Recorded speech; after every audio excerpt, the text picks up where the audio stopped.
Viva, o meu nome é Samuel Lourenço. Decidi criar uma nova série de vídeos para a preparação para o exame de categoria 2 de Amador. Portanto, é a linha que já fiz para a preparação do exame de Amador de categoria 3. Portanto, existem aqui perguntas de exemplo no site da Anacom e é essas que eu vou resolver. Portanto, ao todo são 189 perguntas, o que quer dizer que vou ter que fazer uma série de 7 vídeos em cada vídeo vou responder a 27 perguntas. Portanto, começando então pela pergunta número 1. Por um circuito resistivo de 120 ohms, circula uma corrente de 0,15 A, portanto são 150 mA, quando alimentado por uma tensão de 18 volts.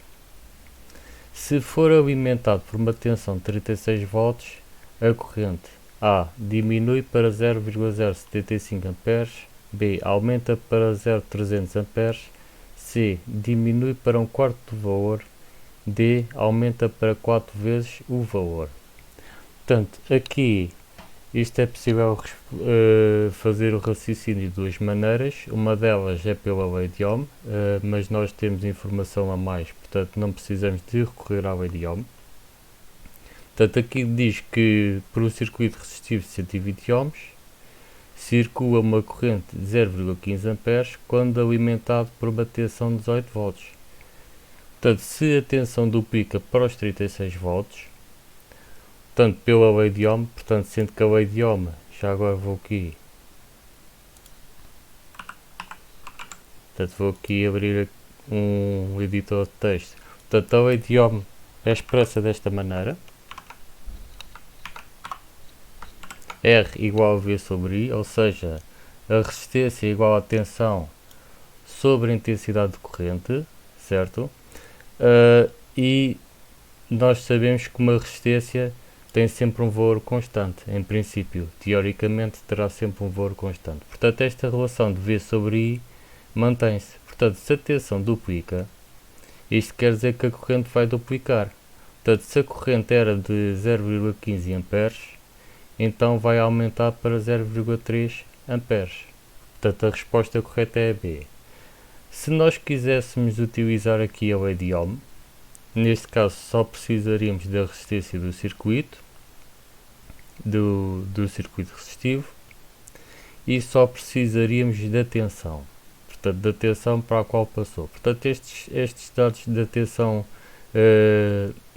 anterior e da corrente anterior não são necessários nesse caso, portanto tomando esse raciocínio. Portanto, basicamente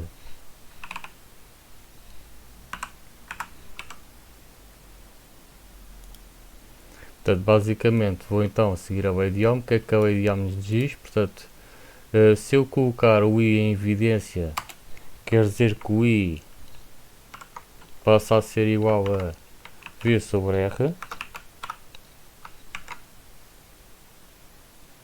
Isto quer dizer o seguinte, portanto, vou pegar nos 36 volts, divido por 120 ohms e tenho aqui o valor da corrente. Portanto, novamente a resposta correta é a B. Pergunta número 2. Determinado circuito precisa de ser alimentado com 60 volts e 0,8 amperes. Dispondo-se de uma fonte de 300 volts, deve-se colocar em série com o circuito uma resistência de A 12 ohms, B 60 ohms, C 300 ohms e D 1,2 kΩ, ou seja 1200 ohms. Neste caso, o que é necessário fazer primeiro é determinar qual é a queda de tensão na resistência.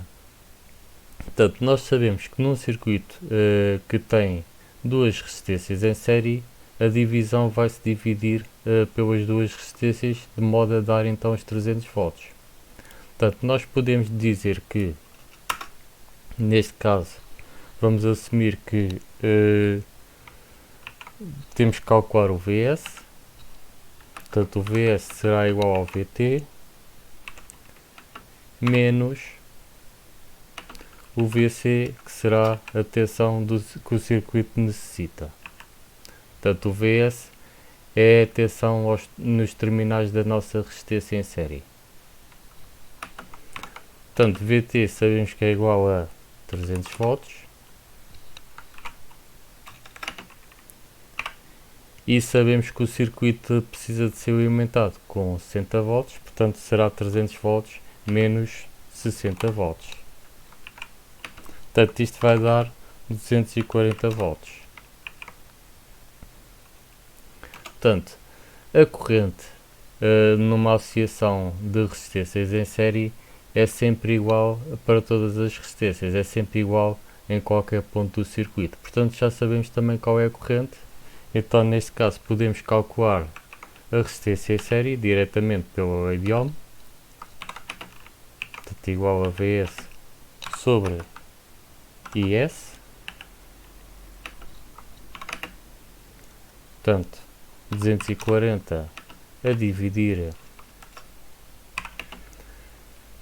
por 0,8. Já agora vou pôr aqui as unidades.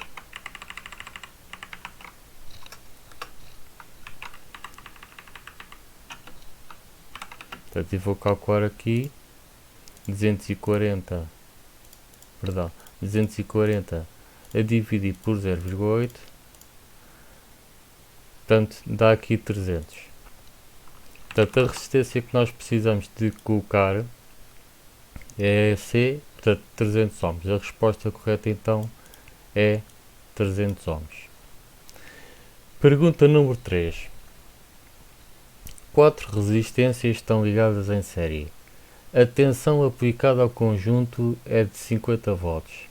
As quedas de tensão nos terminais das três primeiras são, respectivamente, 25 volts, 10 volts e 13 volts. Qual é a queda de tensão nos terminais da última resistência? Portanto, novamente sabemos que as quedas de tensão ao longo de um circuito em série, de resistências em série vão se somar até dar o total. Portanto, vamos dizer então que neste caso o VT é igual a V1 mais V2 mais V3 mais V4. Portanto, nós sabemos que V1 igual a 25 volts, portanto é a tensão da primeira resistência. V2 igual a 10 volts. V3 igual a 13 volts. E aqui o que nós queremos determinar então é o V4.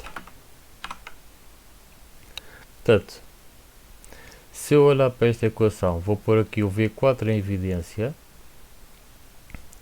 e V4 será igual a VT menos V1 menos V2 menos V3.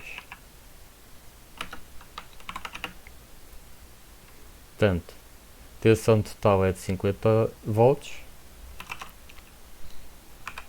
menos 25 volts menos 10 volts menos 13 volts. Portanto, vou fazer aqui o cálculo. 50 menos 25 menos 10 menos 13. Portanto, e obtemos então a resposta 2 volts. Portanto, isto é igual então a 2 volts. Isto quer dizer que a resposta correta à pergunta 3 é C, 2 volts. 4. Qual a unidade em que se expressa a capacidade de uma bateria? Amperes por hora, portanto amperes a dividir por hora, amperes hora, VA, portanto isto é VA é volt amperes, é similar ao watt, e D, volts a dividir por hora. Portanto aqui a resposta correta é B, amperes vezes hora. Portanto, isto faz sentido. Por exemplo, se nós tivermos uma bateria de 200 Ah, isso quer dizer que ela pode fornecer 200 A durante 1 hora, ou pode fornecer 100 A durante 2 horas. Portanto, faz sentido que os amperes multipliquem pelas horas para expressar a capacidade de uma bateria. Portanto, a resposta à pergunta 4 é a B. Pergunta número 5. Qual o consumo de energia associado a um equipamento de 1 watt que opera durante 1 hora? Resposta A, 1 joule. Resposta B, 24 joules. Resposta C, 60 joules. E resposta D, 3600 joules. Portanto, aqui a energia é igual a potência vezes o tempo, e o tempo é expresso em segundos. Portanto, nós estamos aqui a utilizar unidades SI e Joule é uma unidade SI.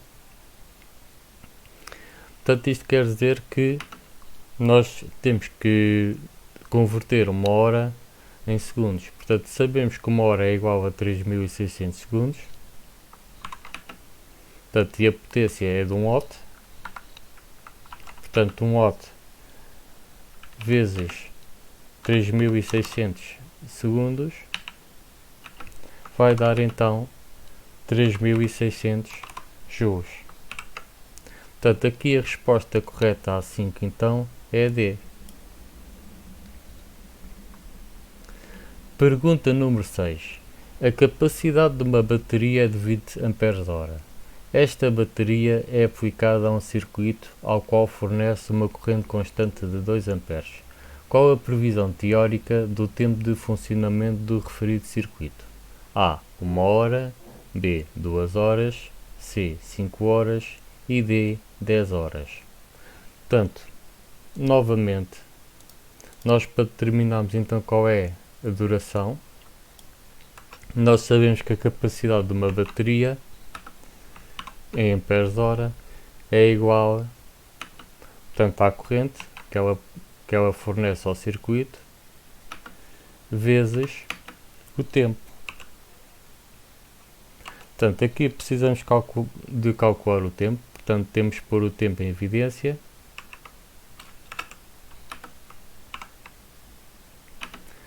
Portanto, aqui será tempo igual a capacidade sobre corrente. Portanto, temos que a capacidade da bateria é de 20 Ah.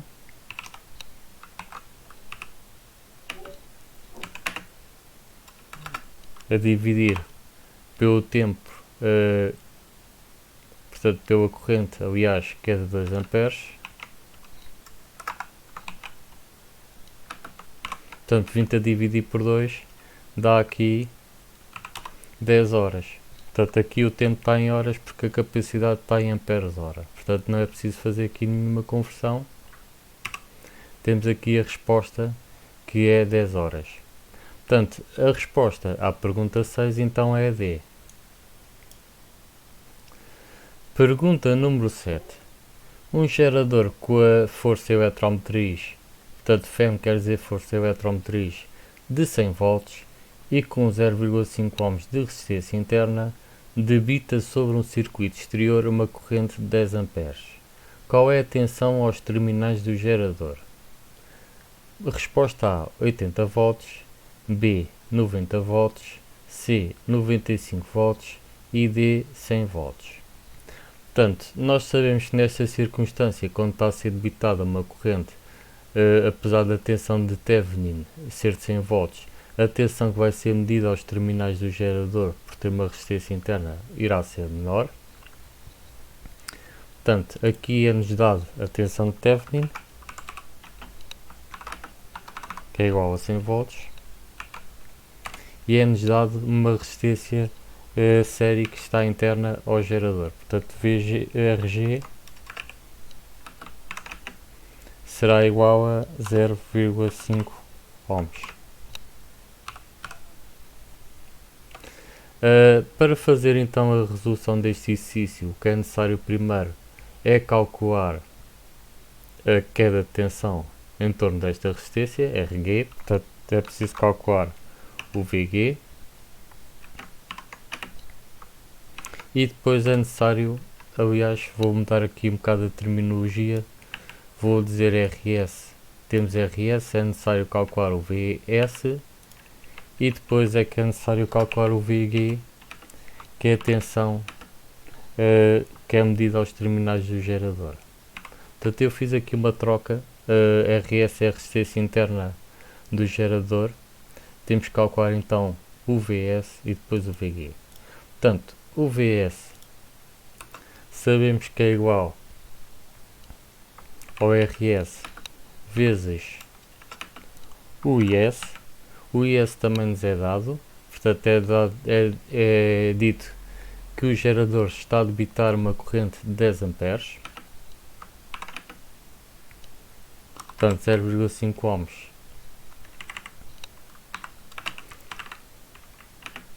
vezes os 10 amperes dá,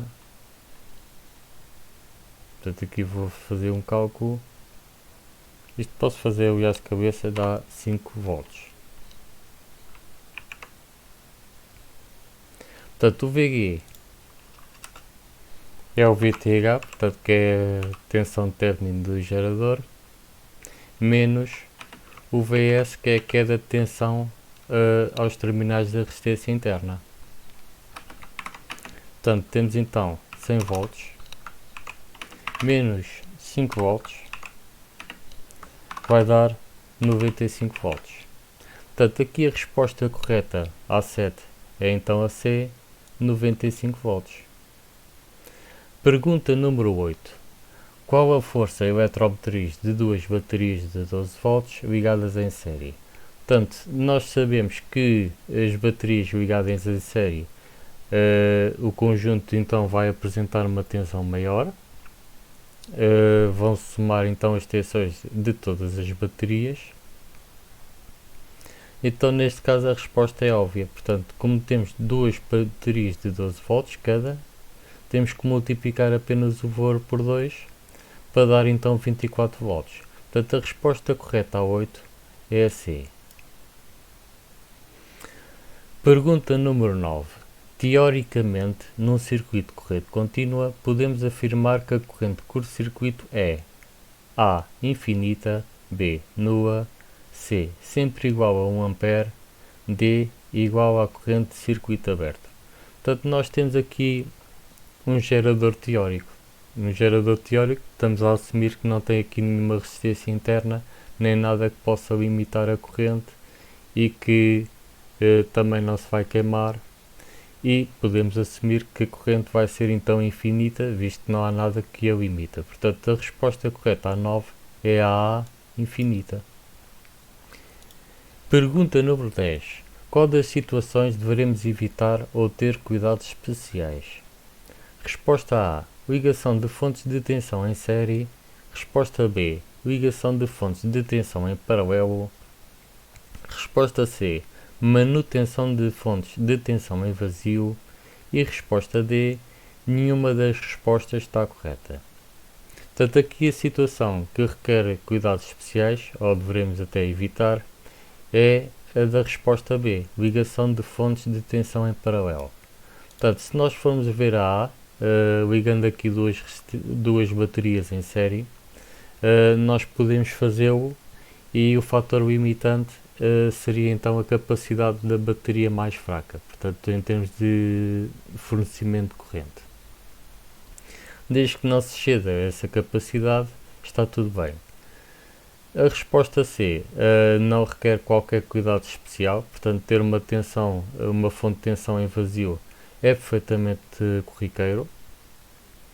E a resposta B é que requer aqui alguns cuidados em especial.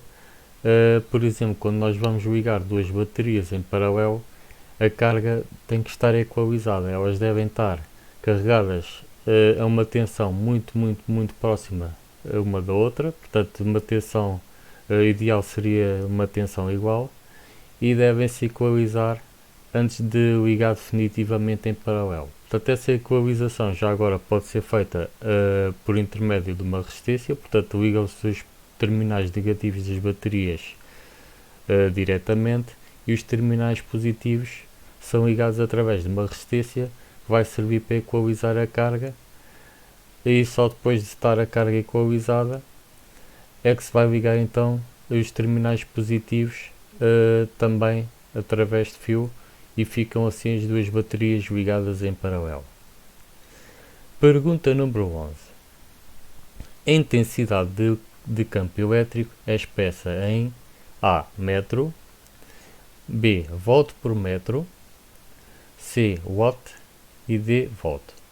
Portanto, metro não é, isto é uma medida de distância, Watt é a medida de potência e a resposta D. Volt é a medida de diferença de potencial. Portanto, aqui a intensidade de campo elétrico expressa-se em volt por metro. Portanto, é a resposta B. Pergunta número 12. A intensidade do campo elétrico A. Cresce com a raiz quadrada da distância, B. Decresce com a raiz quadrada da distância, C. Decresce com o quadrado da distância e D. Cresce com o quadrado da distância.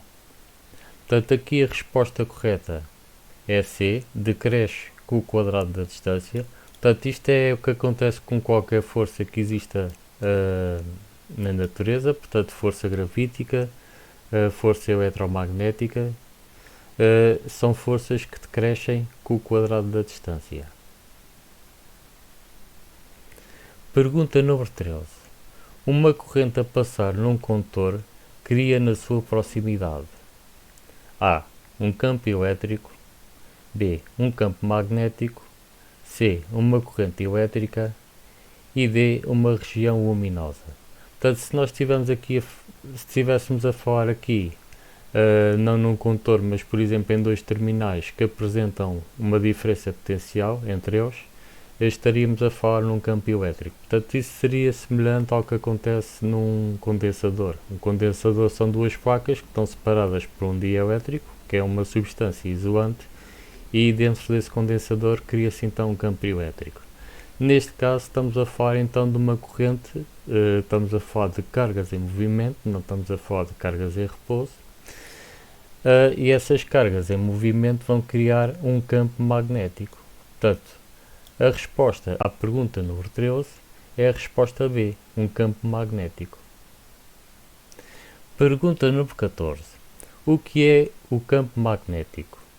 Resposta A. É um campo numa dada região do espaço onde se manifesta a ação do efeito gravitacional. B. É um campo numa dada região do espaço onde se manifesta a ação de uma carga elétrica estática. C. É um campo numa dada região do espaço onde se manifesta a ação de cargas elétricas em movimento no condutor.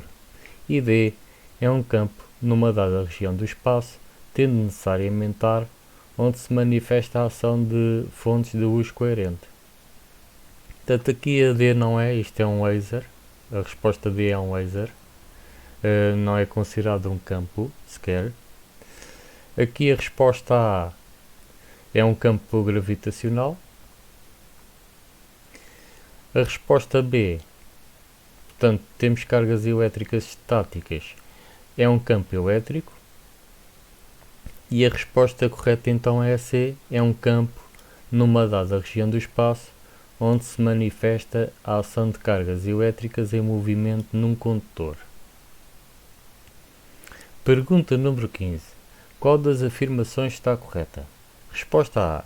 Uma carga positiva estática produz um campo magnético em que as unhas de força do campo são concêntricas. Resposta B. Um condutor onde flui uma corrente elétrica não produz qualquer campo magnético, a menos que esteja imerso numa substância líquida. Resposta C. As linhas do campo magnético de um condutor onde flui uma corrente elétrica são perpendiculares ao condutor. E a resposta D. As linhas do campo magnético de um condutor onde flui uma corrente elétrica formam círculos concêntricos em redor do condutor. Portanto, aqui a resposta correta é D. As unhas do campo magnético de um condutor onde flui uma corrente elétrica formam círculos concêntricos ao redor do condutor. Portanto, a resposta A refere-se a um campo elétrico, portanto, que é uma carga positiva estática, portanto, uma carga positiva estática produz um campo elétrico e não um campo magnético. A resposta B está errada porque um condutor onde flui uma corrente elétrica produz sempre um campo magnético, independentemente de onde esteja esse condutor. E a resposta C está errada porque as unhas do campo magnético de um condutor onde flui uma corrente elétrica, como já vimos, formam círculos concêntricos ao redor do condutor. Já agora, chama a atenção para a regra da mão direita, portanto a regra de Fleming. Portanto, esta regra tem aqui uma aplicação prática, portanto, basicamente dita a orientação de um campo magnético em torno de um condutor onde flui uma corrente elétrica, portanto, fluindo a corrente neste sentido, sendo este o sentido convencional da corrente elétrica, o campo magnético vai então formar círculos concêntricos em redor do condutor. Pergunta número 16. Qual a frequência cujo comprimento de onda é 14,117 metros? A. 14,117 MHz, B. 28,234 MHz, C. 21,250 MHz e D. 7000 MHz. Portanto, aqui a resposta correta é C, 21,250 MHz. Portanto, esta resposta obtém-se dividindo então a velocidade da luz pelo comprimento de onda. Portanto, a velocidade da luz posso simplesmente ir buscar aqui. Portanto, isto é em metros por segundo.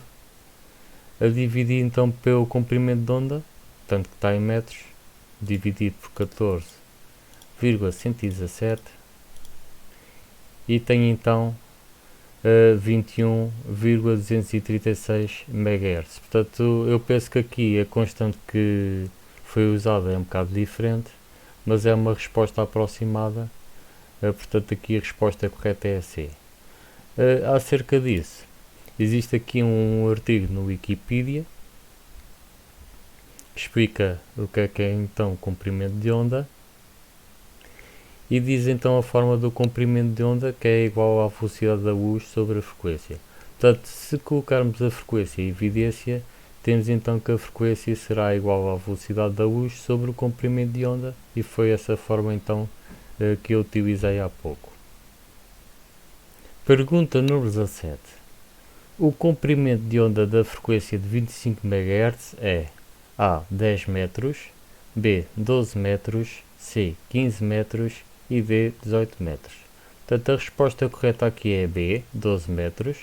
Portanto, aqui neste caso, o que se tem que fazer é utilizar esta forma tal como ela está. Portanto, quer-se calcular aqui o comprimento de onda. Portanto, é o inverso do que se fez há pouco.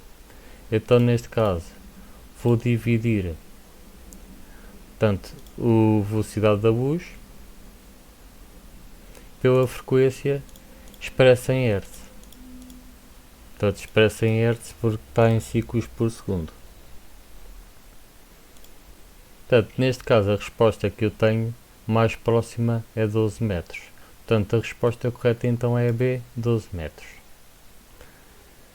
Pergunta 18. Qual das seguintes características não está associada às ondas eletromagnéticas? A. Polarização, B. Amplitude, C. Frequência e D. Temperatura. Portanto, aqui a resposta óbvia é a D. Temperatura. O resto são características de ondas eletromagnéticas, portanto, tanto a polarização como a amplitude como a frequência. A polarização refere-se à orientação dos campos elétrico e magnético, portanto, num plano tridimensional. A amplitude é a intensidade da onda do campo eletromagnético ou da onda eletromagnética, e a frequência é a frequência dessa onda eletromagnética. Pergunta número 19. Qual a unidade de medida de frequência? A. Farad, B. Henry, C. Hertz e D. Watt. Portanto, a resposta correta é C. Hertz. Portanto, o farad é a medida da capacitância, é uma medida usada em condensadores. Henry é a medida da indutância e Watt é a medida da potência. Portanto, a resposta correta para a 19 é a C. Pergunta número 20. Exprima 7,54 MHz em kHz. A. 754 kHz. B. 7540 kHz. C. 0,754 kHz. E D. 0,0754 kHz. Portanto, aqui, para passar de MHz a kHz, tem que se multiplicar por 1000. Isto porque 1 MHz são 1000 kHz. Então, neste caso, a resposta correta simplesmente é B, 7540 kHz. Pergunta número 21. O período T de uma onda sinusoidal é: resposta A, o dobro da sua frequência. Resposta B, metade da sua frequência. Resposta C, o inverso da sua frequência. Resposta D, o produto da sua frequência pelo seu comprimento de onda. Portanto, aqui a resposta correta é a C, o inverso da sua frequência. Portanto, o período é em segundos. A frequência é expressa em ciclos por segundo, portanto, pode ser expressa em 1 sobre segundo. Portanto, e claramente, então, vê-se que aqui a resposta correta é a C. Pergunta número 22. O valor eficaz de uma onda sinusoidal com volta de amplitude máxima é A. 0,707 volts, B. 1,414 volts, C. 0 volts e D. 2 volts. Portanto, aqui para determinar o valor eficaz de uma onda sinusoidal que tem um volt pico, portanto, é dividir esse valor por raiz de 2. Portanto, e neste caso a resposta então correta é a 0,707 volts. Pergunta número 23. A uma determinada frequência f corresponde a um determinado período t. Se a frequência duplicar, o período A duplica, B não se altera, C passa para um quarto e D passa para metade. Portanto, a relação entre o período e a frequência é que um é um inverso da outra. Portanto, nós podemos escrever que f é igual a 1 sobre t ou t é igual a 1 sobre f. E neste caso, quando uma duplica, neste caso quando a frequência duplica, o período passa para metade. Portanto, a resposta correta aqui é D, passa para metade. Pergunta 24. Se um voltímetro indicar uma tensão de 34 volts RMS, portanto RMS é root mean squared, na medição de uma onda sinusoidal, qual é aproximadamente a sua tensão de pico? Portanto, resposta A, 123 volts, resposta B, 96 volts, resposta C, 55 volts e resposta D, 48 volts. Portanto, aqui para determinar qual é a tensão de pico, temos que multiplicar a tensão RMS, portanto, que é a tensão eficaz, por raiz de 2. Portanto, 34 vezes...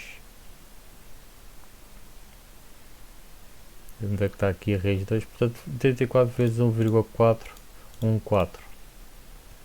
Portanto, está igual a 48 volts. Portanto, aqui a resposta correta então é a D, 48 volts. 25. O período de uma onda sinusoidal exprime-se em A. Metros, B. Segundos, C. Hertz e D. Metros por segundo. Portanto, a resposta correta aqui é B. Segundos. Portanto, exprime-se em segundos. Portanto, os metros é o comprimento de onda, o C é a frequência e D, metros por segundo, isto é a velocidade. Portanto, não vem aqui ao caso D de todo. Portanto, a resposta correta então é a B. Pergunta número 26.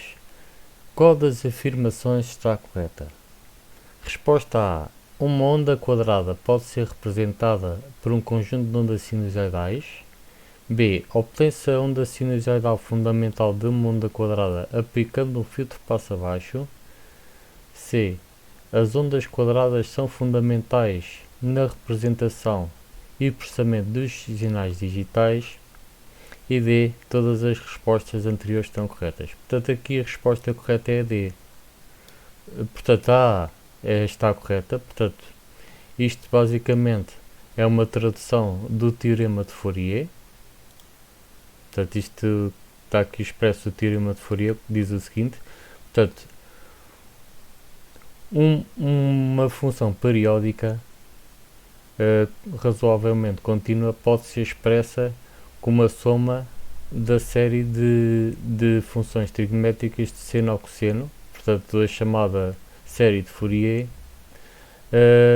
Cada componente tem uma amplitude e fase específica, conhecidas como os coeficientes de Fourier. Portanto, e a Wikipedia está mais acerca disto, do que é uma série de Fourier, e até ilustra um exemplo que é aplicado ao nosso caso, portanto, uma onda quadrada a ser replicada com a soma das harmónicas, portanto, que no fundo são componentes sinusoidais de um sinal periódico. Portanto, A então está correta. A B obtém-se a onda sinusoidal fundamental de uma onda quadrada aplicando um filtro passo abaixo, portanto está correto, portanto, porque a onda sinusoidal fundamental basicamente é a primeira harmónica, portanto é aquela que tem a frequência mais baixa e é possível obtê-la passando então um sinal de onda quadrada através de um filtro passo abaixo. A resposta C também está correta. As ondas quadradas são fundamentais na representação e processamento dos sinais digitais. Portanto, aqui a resposta correta é a D. Todas as respostas anteriores estão corretas. Pergunta 27. A frequência de uma onda quadrada expressa-se em A. Zeros e uns, B. Segundos, C. Hertz e D. Metros. Portanto, aqui expressa-se como qualquer sinal periódico, como em qualquer sinal periódico. Portanto, neste caso, expressa-se então em Hertz. A resposta correta então é C. Hertz. Fica então por aqui, neste primeiro vídeo. Depois nos vídeos a seguir irei responder então às outras perguntas. Portanto, no próximo vídeo estou a planear responder às próximas 27 perguntas a partir da 28 e por aí adiante, até fazer então os 7 vídeos para responder então este questionário de perguntas de exemplo. Da minha parte então é tudo. Eu espero que tenha gostado deste vídeo. Eu espero que o mesmo tenha sido esclarecedor e útil. Se tiver alguma questão, por favor disponha da secção de comentários que eu responderei e até uma próxima.